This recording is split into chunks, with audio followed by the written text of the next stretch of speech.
महल के बाहर खड़े सम्राट आम्रपाली के जवाब की प्रतीक्षा कर रहे थे और उधर सैनिक आम्रपाली के सम्मुख खड़ा होकर उनके जवाब की प्रतीक्षा कर रहा था। आम्रपाली के मन में हजारों सवाल आ रहे थे। वो समझ नहीं पा रही थी कि भानु प्रताप से मिले या नहीं मिले, और यदि मिले भी तो किस कारण से मिले। वो मन में कहती है, आखिर भानु प्रताप भी वो बाकी पुरुषों के जैसे ही तो है, उन्हें भी तो सिर्फ हमारा साथ ही चाहिए था, इसलिए वो महाराज को हर माह भारी मात्रा में धन दे रहे थे। आम्रपाली क्रोधित होकर सैनिक से कहती है, उनसे कहिएगा हमें किसी से कोई बात नहीं करनी है। सैनिक आम्रपाली के कक्ष से चला गया। आम्रपाली को भानु प्रताप पर बहुत क्रोध आ रहा था। तभी सरना कक्ष में प्रवेश करती है। वो आम्रपाली को क्रोधित देखकर कहती है, क्या हुआ देवी, अब बहुत क्रोधित है? और ये सैनिक आपके कक्ष में क्यों आया था? तो आम्रपाली ने सरना की तरफ देखा और क्रोध से कहा, उनको समझ नहीं आता कि हम उनसे मिलना नहीं चाहते हैं, फिर क्यों बार बार कोशिश कर रहे हैं वो हमसे मिलने की। सरना कुछ समझ नहीं पाई कि आम्रपाली किसकी बात कर रही है। उसने कहा, देवी कौन मिलना चाह रहा है आपसे? आम्रपाली फिर से खिड़की के पास जाकर कहती है, वही जिसने हमें हमारे जीवन का सबसे बड़ा धोखा दिया है, वही जो अपने धन के बल पर हमारे साथ रह रहा है और एक मित्र होने का ढोंग कर रहा था। सरना को लग गया था कि ये शायद भानु प्रताप की बात कर रही हैं, लेकिन फिर भी उसने जानने के लिए पूछा, देवी आप किसकी बात कर रही हैं? तो आम्रपाली ने कहा, वही व्यापारी भानु प्रताप जिसने हमारे पास रहने के लिए महाराज से सौदा किया था। सरना आम्रपाली के पास आकर कहती है, देवी आपको एक बार इस पर पुनः विचार करना चाहिए। आपको उनसे मिलकर आमने सामने सारी बातें स्पष्ट कर लेनी चाहिए। महाराज ने आपसे जो भी कुछ कहा उनको सत्य मानकर मत बैठ जाइए। कृपया करके सारी बातों को स्पष्ट कर लीजिए। तो आम्रपाली ने कहा, सरना इसमें मानकर बैठने वाली कौन सी बात है? ये तो एकदम स्पष्ट सी बात है कि जब तक महाराज को भानु प्रताप से धन मिल रहा था, उन्होंने एक बार भी हमें कर्तव्य निभाने के लिए बाध्य नहीं किया था। अब धन ना होने की वजह से उनकी मजबूरी है। इन सब के पीछे भानु प्रताप नहीं थे तो फिर भला कौन था सरना? तो सरना ने कहा, देवी हर सिक्के के दो पहलू होते हैं। आप एक ही पहलू को देखकर निर्णय क्यों ले रही हैं? आपको दूसरे पहलू पर भी तो विचार करना चाहिए। तो आम्रपाली ने कहा, इसका कौन सा दूसरा पहलू हो सकता है सरना? सरना आम्रपाली की आंखों में आंखें डालकर कहती है, प्रेम। ये सुनते ही आम्रपाली एक पल को चुप हो गई और खिड़की की तरफ देखने लगी। उसने सरना की इस बात पर कोई प्रतिक्रिया नहीं दी। तो सरना ने आगे कहा, देवी प्रेमवश भी तो कोई पुरुष ऐसा कर सकता है। ये सुनते ही आम्रपाली विचार मग्न होकर सरना की तरफ देखने लगी। एक तरफ सरना आम्रपाली को बता रही थी कि हो सकता है कि भानु प्रताप उनसे प्रेम करते हो, तो वहीं दूसरी तरफ भानु प्रताप महल के बाहर सैनिक का इंतजार कर रहे थे। भानु प्रताप महल के सामने तेजी से चहलकदमी कर रहे थे। वो मन ही मन सोच रहे थे कि आज मैं इन सब तमाशों का अंत कर दूंगा। जब आम्रपाली को पता चलेगा कि मैं उनसे कितना प्रेम करता हूँ तो वो खुद ही मेरे साथ मगध चलने को तैयार हो जाएंगी। मैं मगध में आम्रपाली को वो सुख सुविधाएं दूंगा जिसकी वो अधिकारी हैं। फिर वो कहते हैं, अभी तक सैनिक आया क्यों नहीं बाहर?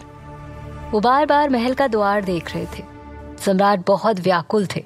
उन्हें ऐसा लग रहा था कि यदि आज मेरे पास पंख होते तो मैं कब का उड़कर आम्रपाली के पास पहुंच गया होता। तभी उन्होंने देखा कि एक सैनिक ने महल का छोटा सा द्वार खोला और उसमें से वही सैनिक बाहर आ रहा था जो उनका संदेश लेकर आम्रपाली के पास गया था। सम्राट दौड़कर छोटे द्वार की तरफ गए और सैनिक का जवाब सुने बिना ही महल में प्रवेश करने लगे। तभी सैनिक ने उनका हाथ पकड़कर उन्हें रोक लिया और कहा, अरे बिना आज्ञा के आप अंदर कैसे जा रहे हैं? तो भानु प्रताप ने कहा, जवाब आ तो गया, आम्रपाली ने मुझे अंदर बुलाया है ना? तभी सैनिक ने कहा, ऐसा किसने कहा आपसे? ये सुनते ही सम्राट उस सैनिक का मुंह देखते रह गए। उन्हें उसकी बात समझ ही नहीं आई। तो सम्राट ने कहा, क्या मतलब? पूछिए सैनिक से, आम्रपाली ने मुझे बुलाया है कि नहीं? वो सैनिक सम्राट की तरफ मुस्कुराकर कहता है, उन्होंने आपसे मिलने से मना कर दिया है। वहीं पास में खड़ा एक व्यक्ति कहता है, अगर ऐसे ही सबसे मिल रही होती तो ये इतनी लंबी कतार किस लिए लगी होती? सम्राट एकदम से निराश हो गए। उन्हें इस बात पर विश्वास ही नहीं हो रहा था कि आम्रपाली उनसे मिलने को मना कर देगी।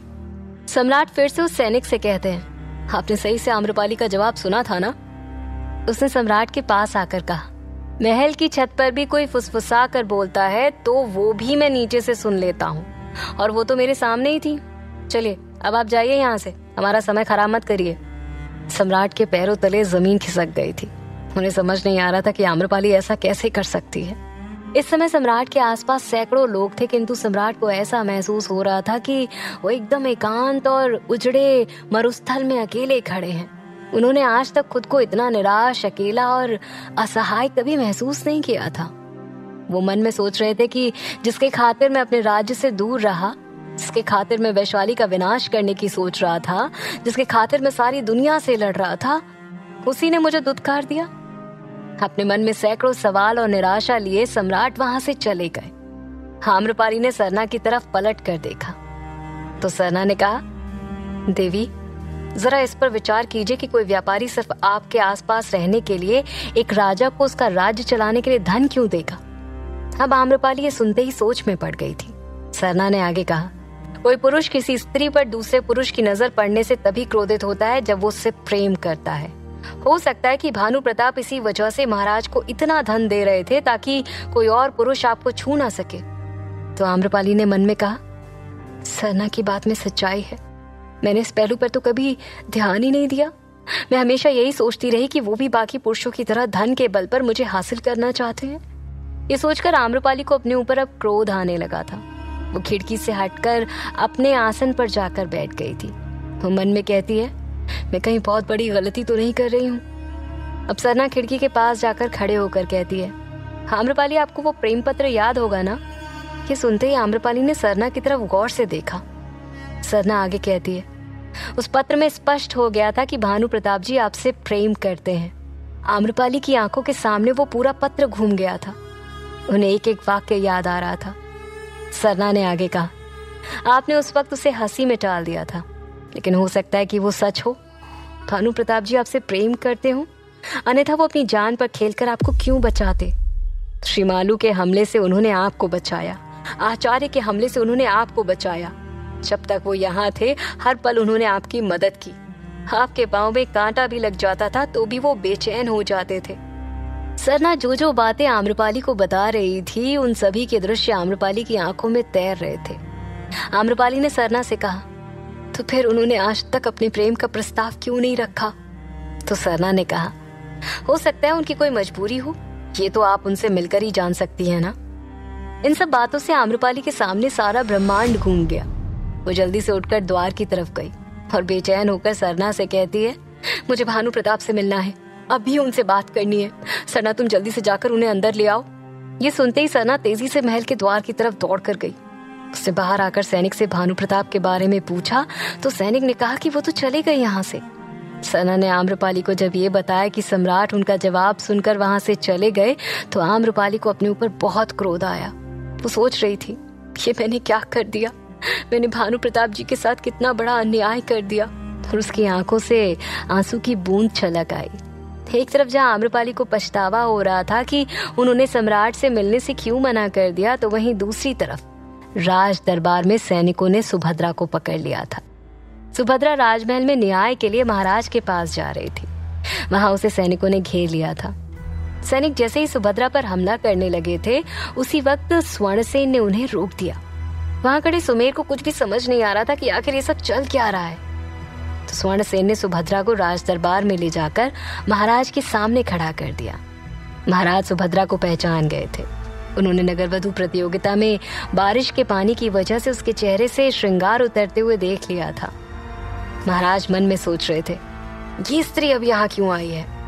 सुभद्रा महाराज के सामने हाथ जोड़कर रोती हुई कहती है, महाराज, आप वैशाली के सर्वे सर्वा हैं। आपकी आज्ञा के बिना वैशाली का पत्ता भी हिलने का साहस नहीं दिखाता। आप ही वैशाली की जनता के लिए न्याय की मूर्ति हैं। आज हम भी आपके दरबार में न्याय की गुहार लगाने आए हैं। तो महाराज ने कहा, क्या न्याय चाहिए तुम्हें? किसने किया है तुम्हारे साथ अत्याचार? तो सुभद्रा ने कहा, महाराज, आज जो मेरा चेहरा देख रहे हैं, कभी ये बहुत सुंदर हुआ करता था और इसी सुंदरता की वजह से मुझे नगरवधु प्रतियोगिता के लिए चुना गया था। तभी सुमेर अपने आसन से खड़ा होकर कहता है, लेकिन तुम्हारा चेहरा तो प्रतियोगिता वाले दिन भी ऐसा ही था। तुमने अपने चेहरे को सुंदर बनाकर प्रतियोगिता में हिस्सा लिया था। इसके लिए तो तुम्हें सजा मिलनी ही चाहिए। सुभद्रा सुमेर की ओर देखकर कहती है, उस प्रतियोगिता की वजह से ही आज मेरा ये हाल हुआ है। सुभद्रा ये बोल ही रही थी कि तभी महारानी भी सीढ़ी से उतरती हुई राजमहल में आ गई। वो मन में सोच रही थी, देखते हैं अब ये क्या करने आई है। इसको अपमानित करके भगाया था, किंतु ये इतनी बेशरम है कि फिर वापस आ गई।